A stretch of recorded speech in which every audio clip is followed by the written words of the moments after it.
Today, we become legends.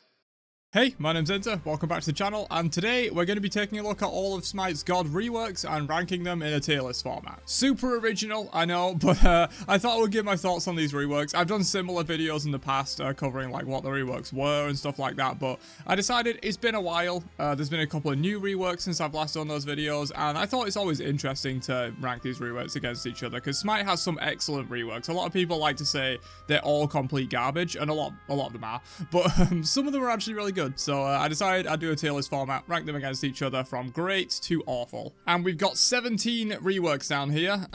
2 of them, or 4 of them, I guess, are for the same gods. So we have 2 for Freya and 2 for Bastet, because they've technically been reworked twice. But other than that, it's just 1 rework for all of these gods down here. And I will try to do my best to explain what their old kit was as I go through this video, and maybe put some graphics on screen and stuff, because I know a lot of people probably didn't play back in like some of these. I mean, Hell was reworked in Alpha. I didn't play back then. You guys probably didn't either. So I will try my best to explain what was going on with these like previous god kits.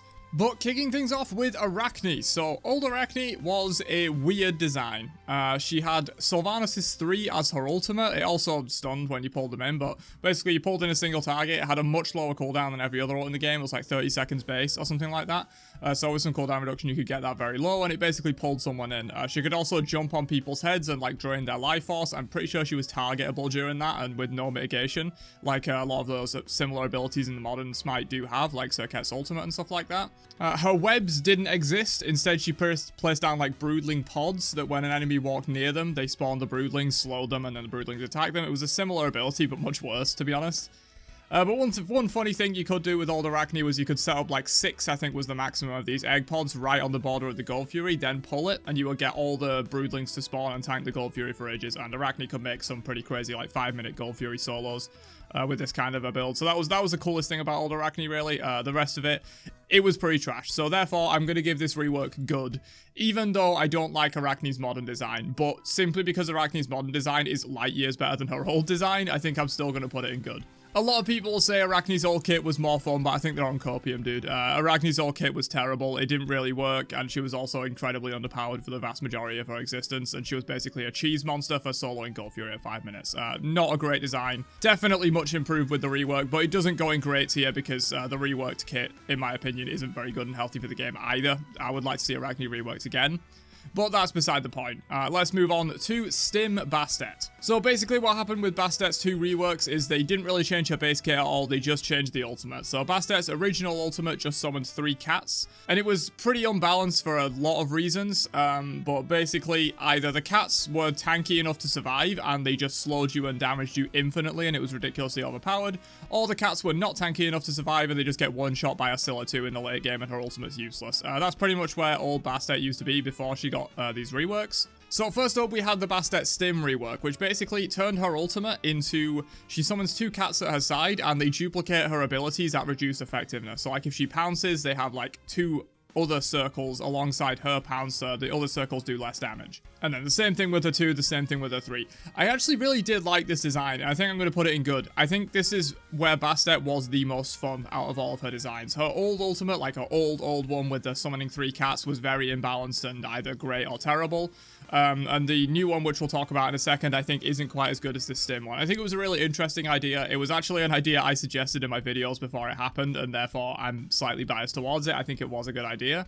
Pretty unbalanced, but all of Bastet's ultimates have been unbalanced in a certain way, so I can't really knock it too hard for that. You know, similar to Arachne, like, yes, this was unbalanced, but it was probably more balanced than what came before, to be completely honest, and a lot more fun. So I did kind of like Stim Bastet. I thought it was a very interesting direction to take her ultimate. She's always had quite a strong base kit, especially with pounce, and so basically what they did was give her an ultimate that enhanced her base kit and made it much more usable. So I think that was a great idea. Current Bastet though, which I'm calling CC Bastet, because for some reason they gave Bastet a major hard CC when that really wasn't and hasn't been her identity for her entire existence. I don't think it fits within her kit very well, and therefore I'm going to put this rework in bad. You all know about this one. It's current Bastet. She fires out the cat, it grabs you and pulls you towards her. It's janky animations, it feels really bad in the context of her kit. You shouldn't expect Bastet historically to have a big CC like that. Now she does, and it fits a bit weird within her kit in my opinion. So I'm going to put it in bad. It's not awful though, like Bastet does work with this ultimate, but I definitely did prefer the Stim ultimate. And honestly, I probably prefer the 3 cats to what she has now. I don't think it really fits with her very well. But moving on to another god that has been reworked twice, Major League reworked twice that is. There's a couple of gods that have been like, you know, the definition of rework is something that's a little bit up in the air. But these Freya reworks were definitely true. So I think the first one that happened was actually Burst Freya. I've got these in the wrong order. So Burst Freya was a very interesting take. It was one of, in fact, no, it was the most fun Freya design by a long shot, and therefore it gets some points for that. It was ridiculously unbalanced though. Like, I'm talking about unbalanced with like Bastet and stuff like that. This version of Freya was probably the most unbalanced rework we've ever seen in the entirety of Smite. She was literally completely broken. She half-healthed you with just 2-1 on her first basic attack and then just killed you after that. Basically, her 1, instead of like empowering your basic attacks for a duration, it empowered just your first basic attack for way more damage. And so you would just 2-1 and then that would do 50% of their health. And also during this design, her 2 was a toggle instead of like a cooldown based, duration based thing. So basically she could toggle her 2 on whenever she wanted. It cost more mana per shot, but it also restored health on shot. And then if you were in melee mode and didn't have the range mode on, your basic attacks would restore mana so that you could use the range mode more often. It was actually, it felt really good to play, I'm not gonna lie, but it felt really horrible to play against, and therefore I'm just going to put it in meh/neutral, because it has some aspects that I really liked about it. It also has some aspects that I really hated about it, so I think right in the middle of the tier list is perfect for this. 5-shot Freya was slightly different. Basically, instead of her 1 being 1 burst or a duration based thing like it is now, it was for 5 shots. So this was almost as unbalanced as Burst Freya, but less fun, and therefore I'm going to put this one in bad. Basically, it wasn't quite the same in terms of playing as her, and it was basically just as frustrating in terms of playing against her and almost as overpowered, so I'm going to put this one in the bad tier. And then, of course, after this, they gave up on reworking Freya, reverted all the changes they'd ever made, and she's back to her original design, which she's had for a little while now. We'll see if they ever do anything with Freya in the future. She's back on top of the meta now. She's an extremely volatile character, so if they are going to rework her, I think it needs to be a major rework, not one of these minor reworks.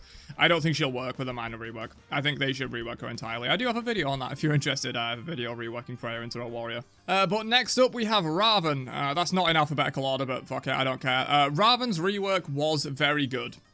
I think... Does it go to the great tier, dude? I think it does. I think it does. Raven's current design is one of the most fun in the game, in my opinion. I really love Raven. His release state as a warrior, with like his 2 not giving CC immunity and his ultimate being this weird lock-on thing that did almost no damage and reduced damage from other targets but not the target you ulted. His 3 being like a lifesteal based on damage rather than a flat heal. His passive being basically useless because it was just empowering his 1 to do the damage it does now. Whether you class this as a rework, I don't know. I personally do, but it was also like, it didn't all happen at once. It happened over the course of like a couple of big patches for Raven. There was like the major one that kind of reworked his ultimate and passive and stuff, and then there was also the one that changed him into an assassin from a warrior. But over that time, I think Raven has gotten significantly more fun and it's significantly more balanced in the sense of like before he was completely unusable at release, and so they've made him usable. Obviously, you know, he was on top of the meta recently, so it maybe made him a little bit too usable, but that's a different story. I think overall, great rework. Raven went from a pretty much unusable, like, troll character to a big meta threat that's a ton of fun to play. Great rework. And from one to another, we have Erlang Shen going straight to the awful tier. This is one of the biggest travesties of Smite's reworks, in my opinion.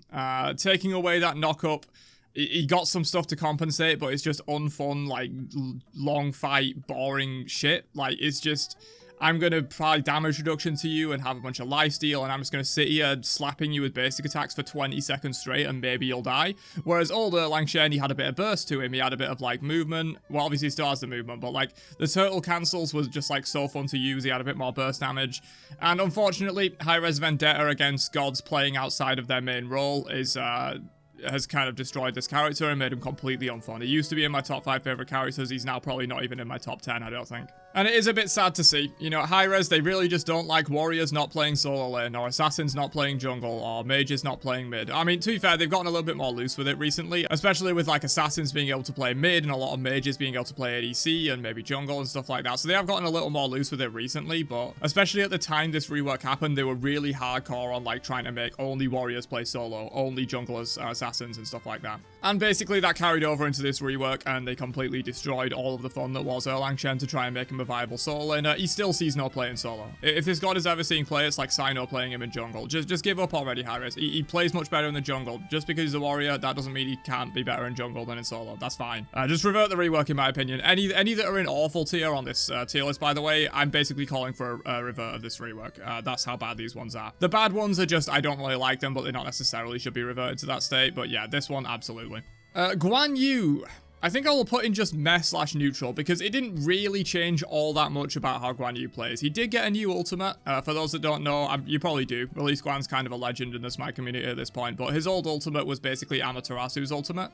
So when he was reworked, they kind of shelved that design and then brought it back for Amaterasu later on.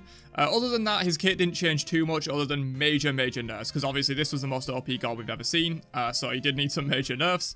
And so they changed his ultimate, they nerfed him quite a bit. They also changed his passive, but that's not really like too relevant. But yeah, overall, I would say this rework was fine. It didn't really change much about how he played. It just made him way less overpowered. But they could have done that anyway. You know, they could have kept him a Guardian and just nerfed his numbers down and made him less overpowered. That would have been fine too. So I'm just going to put this in the middle of the tier list. It didn't really impact things too much. Hell. So this is an interesting one because Hell was reworked in alpha. I didn't play back then. Most people didn't play back then. There's basically no footage of people playing back then because it was just a closed alpha test. Pretty likely the people that were playing it were under NDA and couldn't post gameplay and stuff like that, so it's a very long time ago. Basically, what I've gathered from my research about this is that she had... Her one was like a channeled heal beam, like kind of Mercy Overwatch style, before Overwatch came out. So, there you go. Overwatch copied Smite, maybe. But yeah, she had like a channeled heal beam. Her repulse did way too much damage. I think it had like 120% scaling or something stupid like that. I can't even remember if there was any other changes. There's very little information floating around about this, which is why I'm just going to put it in meh/neutral.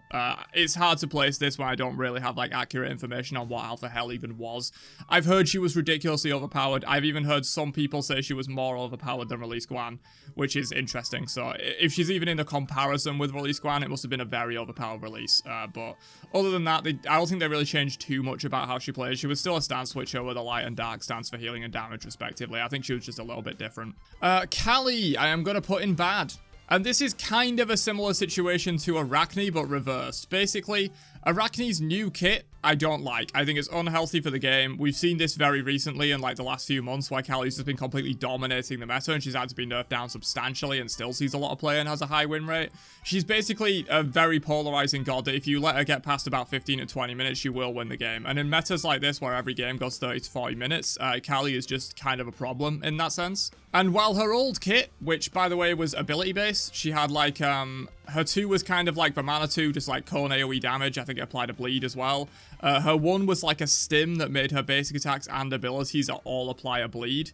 And deal bonus physical power damage, I think. Her ultimate was similar to her current one. She just span around, but it was more like her current ultimate, like the damage from it is just ancillary and you're mainly looking to shred people with basics. Her old ultimate, she didn't get the damage immunity or anything like that, but it did way more damage spinning around her, like 200% physical power if you hit all ticks or something like that. So it basically did a ton of AoE damage around her, and you could pop your 1 before you popped your ult to apply the bleed and extra damage on all those ticks.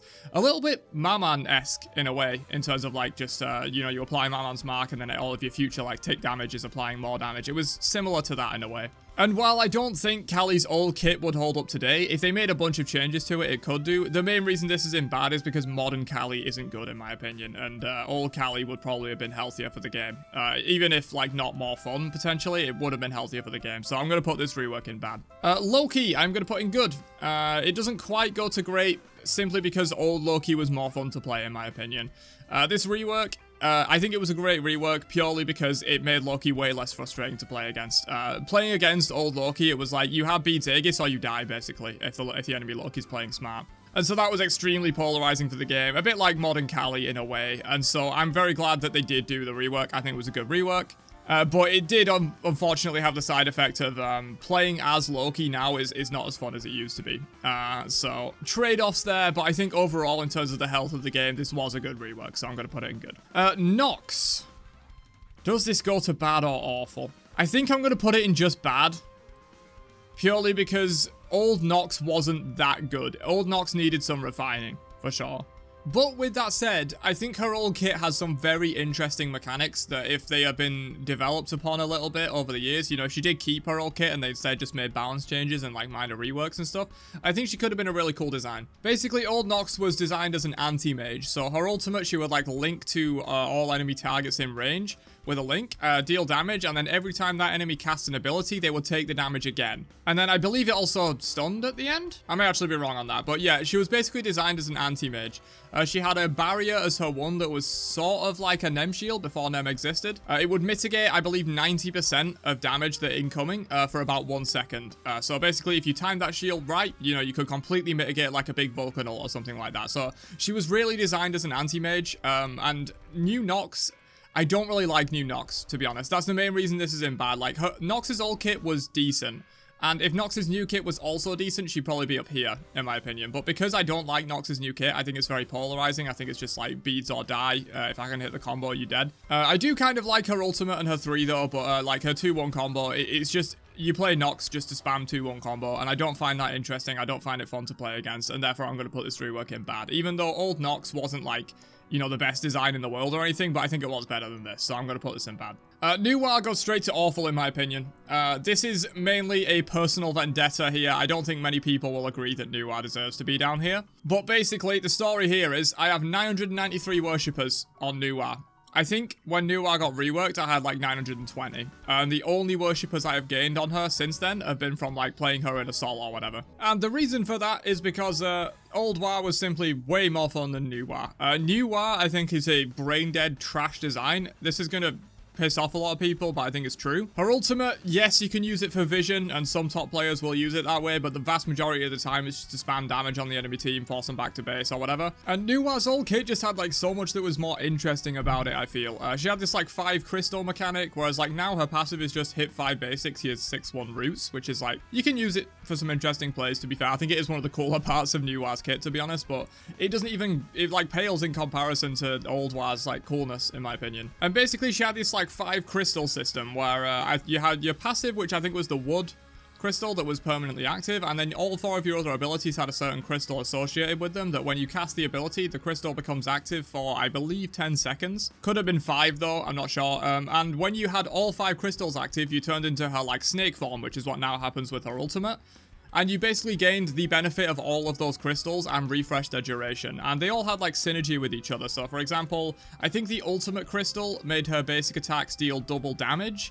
And her 3's crystal made her basic attacks do AoE splash damage. And so when you had both of those active, you're like quite a powerful like basic attacking character. And I think she had a super interesting design. The fog followed her as well, rather than just like going out as a range. So like that was really good for like keeping her movement speed up and stealth up and stuff, so she could like start firing basic attacks while she's in like her ultimate form. Also, can't not mention her ultimate was Ganesh's ultimate, basically. It worked slightly differently. Instead of dealing tick damage on the line, it was damage every time you walked through the line. And that led to crazy stuff like the shake and bake, as some of you may know of, where Fenrir just wheels his camera repeatedly to drag the god back and through new waay's ultimate walls repeatedly until he took about 15 instances of damage and instantly died. That was pretty funny, obviously unbalanced, but it did get patched out. But she was also like a pretty nutty tower killer as well, which I think is one aspect of old waaay that like they could have toned down if they didn't rework her. Her 3 could hit towers. It was one of few abilities in the game that could hit towers. And also she had the magical 120% damage to structures instead of physical 85%. That's just a core mechanic within the game that exists. And also she had double damage basic attacks, you know, as I said, an ability that could hit towers. She had clay soldiers, which back in the day, pets would remove backdoor protections from structures, so she could summon her clay soldiers, send them in, backdoor protections are gone, she has double damage basic attacks, abilities that can hit towers, polynomicon a lot of the time, so yeah, she was a complete tower shredder, and I think if split pushing was more prevalent back in the day, she would have been a bit of an annoyance as a split pusher. But I simply still have to leave this rework in awful, because old waaay had so much to her that was interesting, and I loved her design, and then they completely ruined her and made her brain dead, and I am refusing to get her 10 masteries, even though I'm at 993 worshippers, simply because about 950 of those came from playing old waaay. So yeah, that is old waaay and new waaay, definitely in the awful tier in my opinion. Odin, I'll put in good. I think Odin was fine. Mainly he just received like a minor rework. His old 2 used to be like similar to Ares 2 in a way. I can't actually remember what it gave. I think it was like protections maybe movement speed, possibly even attack speed or something. It was like an AoE buff to himself and everyone around him. But then a while back, they changed that into, of course, the Raven Shout shield, which invented the Bird Bomb, which is what Odin has pretty much been known for ever since. You know, 2-into-1, jump on someone, half their health evaporates, that's Odin. His 3 used to be like a spin around you, double hit move that slowed on hit, and they changed it into the like charge up, you know, 1, 2, or 3 charges, you throw it, stuns, homing, or attack speed. And I think that is more interesting than his old 3, so that's a good change. And his ultimate over the years has been made a little bit less frustrating and more counterable. It has actually resulted in like his ultimate sort of feeling like a bit of a dud in some situations. You know, Phantom Shell exists, you can break the walls, you can jump out of the walls, you can blink out of the walls. You know, there's a lot of ways to counter Odin ult now, and that is a good thing in a certain way and also a bad thing in a certain way, because it feels really bad as Odin when the enemy team just Phantom Shells every ult you have, but it also feels really bad to, you know, have no counterplay against Odin ult. Especially because it used to reduce attack speed as well as healing, and it doesn't do that anymore. But yeah, overall, I would say like mainly the rework to his 2 and his 3, I think were really good. The changes to his ultimate are like, just, they'll probably be neutral, like down here, but I think the changes to his 3 and 2 were really good, so I'll put him up here. Oh god, Persephone. So, I feel like no matter where I put the Persephone rework, I'm gonna have some people pissed off at me. You know, I'm gonna have the diehard revert Persephone mains being pissed off at me if I don't put her in the bottom tier, and then I'm gonna have people that actually enjoy Persephone and thought she was really frustrating in her old design be pissed off if I put her higher up. But just in my honest opinion, I think Persephone belongs in the bad tier. I don't think it's quite the awful tier, because I think Persephone as a modern design does still work quite well, whereas like Erlang Shen and Nuwa, I think they really are just trash designs in their modern day, and they were so good before. Whereas like Persephone was not as good as these two before, in my opinion, because she did have some problems with her old kit. You know, that passive was super frustrating, and I think if they ever were going to rework her, that passive is what needed to change. Of course, the new passive is equally trash, and they missed on the new passive, and she should have something different, in my opinion. But yeah, that passive was like a big problem. The ultimate, in my opinion, which was one of the major problems of her old kit as well, they didn't even change, which was a big miss on the rework, in my opinion. It was the passive and the ultimate that was really frustrating about this god. But for some reason, Hi-Rez thought it was the 2 and the 1. The 1 and the 2 could be completely reverted, in my opinion, and then give her a new passive and a new ultimate, or like at least a less frustrating ultimate that's similar. But yeah, Persephone is an interesting one because I don't really like her modern design, and I didn't massively love her old design either, but I think it had a lot more intrigue and skill test and you know, interesting like skill ceiling stuff that it doesn't really have now. And ultimately, she's not really any less frustrating, maybe a tiny bit because she doesn't have the passive that revives herself anymore. So yeah, very much a miss on the rework, but I don't think it belongs in the awful tier, to be honest, so I will just leave her in bad for now. Ratatosca, another very interesting one that I think I'm going to put in neutral, and that is purely because it's similar to a Loki situation, really, but I'm not going to put him in good. Basically, old Ratatosca was insanely more fun than new Ratatosca. Ridiculously more fun. The Acorns were so much more varied, they gave so much more interesting effects. You know, Opal Acorn dashing through people 5 times because it reset the cooldown of your dash every time, and procced on-hit effects on the lightning on the side of your dash, so you could proc Golden Bow, you could crit, you could do so much cool stuff with the Opal Acorn. Topaz gave him a 2-second stun on his dash if you dash through someone and back through, so that was funny for like support rat stuff. Emerald Acorn was basically Evergreen Acorn currently, that didn't really change too much. But yeah, I do think Old Rat was so much more interesting and fun to play, but also a lot more overpowered and unbalanceable. You know, Opal Acorn was going to be incredibly hard to imbalance. You know, you've seen this, they've removed like the basic attack properties of Mercury's 1 because it was so broken with like Golden Blade and on-hit effects.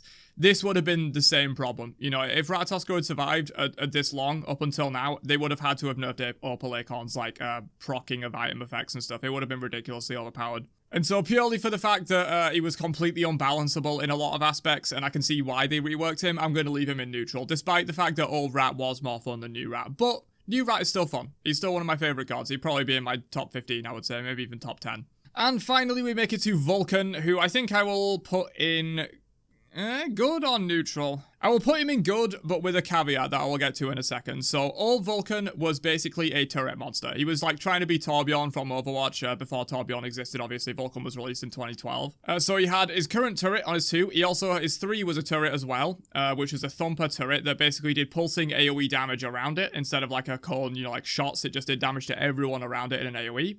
And then his ultimate, Volcanic Overdrive, he basically buffed himself and his turrets, their movement speed, his movement speed, both turrets and his protections, and also I think power for both as well. So basically it made his turrets, or attack speed for the turrets as well. It basically made his turrets like completely insane for the duration. The problem was, it didn't really make them that insane. It sounds insane, but old Vulcan was actually like one of the most trash characters in the game, possibly one of the weakest gods we've ever seen. And it's mainly because they didn't really build him properly around being like a turret user, and that's the main reason why I'm putting this rework in good. It's because his old kit, while fun and very interesting in terms of the design space that it explored, it didn't really work very well. And modern Vulcan is a fun design. He's a cool mage. I like him. I'm glad he's in the game, so I'm going to put this in good. But the caveat is that I think it was a really interesting design with the turrets, and I really hope we get something similar in Smite at some point that is more well thought out and actually works. Because I think some kind of summoner or turret-based god could be really interesting if they actually do it well. But unfortunately, old Vulcan, they didn't really do it very well. It didn't work, and therefore that's why Vulcan is in good. But yeah, there you have it. That's my thoughts on all of Smite's reworks and whether they were good or not. Basically, the great one, like this made the god, you know, completely changed him into something very amazing compared to something completely trash.